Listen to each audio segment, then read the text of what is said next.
Welcome to the Addison Books YouTube channel. My name is Jamal Fridge. I am the author of The Life and Times of Theodore Addison, a Christian middle grade novel series. My books are for kids, but I also care about the people raising the kids, so this channel will be a resource for you. So, who is Theodore Addison? This kid right here. This is the lead character. He's about 10 or 11 years old, depending on which book you're reading. He's a genius who loves engineering. And while I could go into, the details that you could easily read on the website, addisonbooks.com, by the way, I want to give you a deeper dive into what makes him him. So when I first created him, I had my idea of what I wanted him to be, but then he morphed into something else entirely, and so I just kind of went with it. If anybody's a writer out there, you probably know this experience where you have an idea where you want to go, but your creative process leads you down unexpected paths. And that's kind of what it did for me.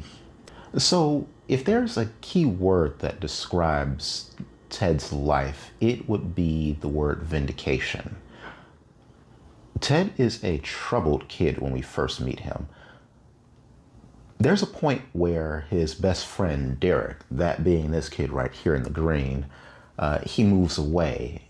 And anybody losing their best friend, that's a painful experience.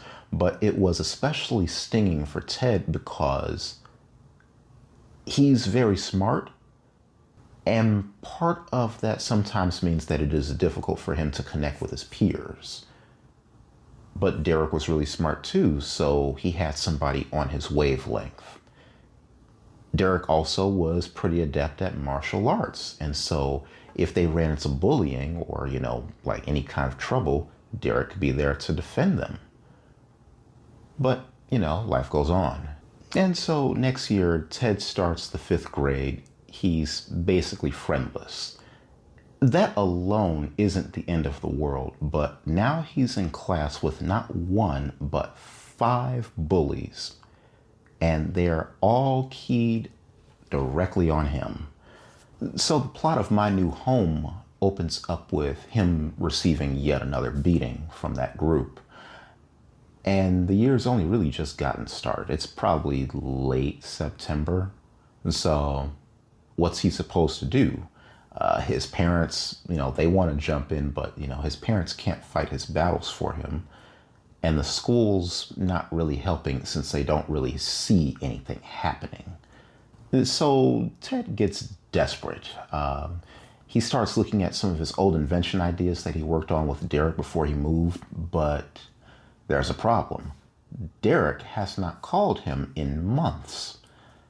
And so now Ted feels abandoned, he feels resentful, and so he starts taking matters into his own hands, and he brings brass knuckles to school for his next fight with bullies. Except he still loses. But now he gets in even worse trouble than the bullies. So not only that, but they also start rumors that he's going to, the whole school. And all this kind of swirls together to create like this core memory, if you will, that Ted is a bad kid, this self-image that he's a bad kid. And so he becomes, pretty pessimistic. He distrusts authority. He doesn't really listen to people well. And he still feels haunted by the specter of being a bad kid, all while trying to be the good kid.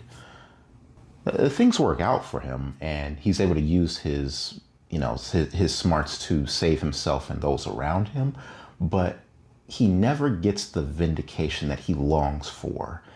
And that just sticks with him, and it eats at him, along with questions about what right and wrong even are. And that brings me to the logo. It's now known as the Overcomer symbol, but this pattern was carved into a U.S. flag that was hanging up on a back wall during this climactic fight between Ted and some drones that were being used in a terrorist attack. And for his part, Ted got to keep that tattered flag as recognition of his heroics. His family got money that enabled them to move. But at the same time, his heroics were kept secret. And he can't return to his hometown. And he has an FBI file. And so the specter of the bad kid still haunts him. And for all his genius, Ted has to learn how to navigate a world that views him with wonder and suspicion all at the same time. Now, I have to admit, this is not how I envisioned his life being when I first thought of him. Had these events not happened to him, he probably would have had the same outlook on life as his younger brother, who's a very happy-go-lucky kid. But no, this is his life. It's a troubled life. And so, parents, this is where you come in. In the comments section below, tell me how you would deal with a child like this. This child that has this harmful self-image that was imposed upon him or her at a tender age. What would you do to try to counteract that negative self-image? Thank you for watching. If you're intrigued by the series, please feel free to listen to the free audiobook of 5th Grade Challenge. It's right here on YouTube. And lastly, please like and subscribe and share this with those in your circle. I'm sure they'll enjoy this. Thank you.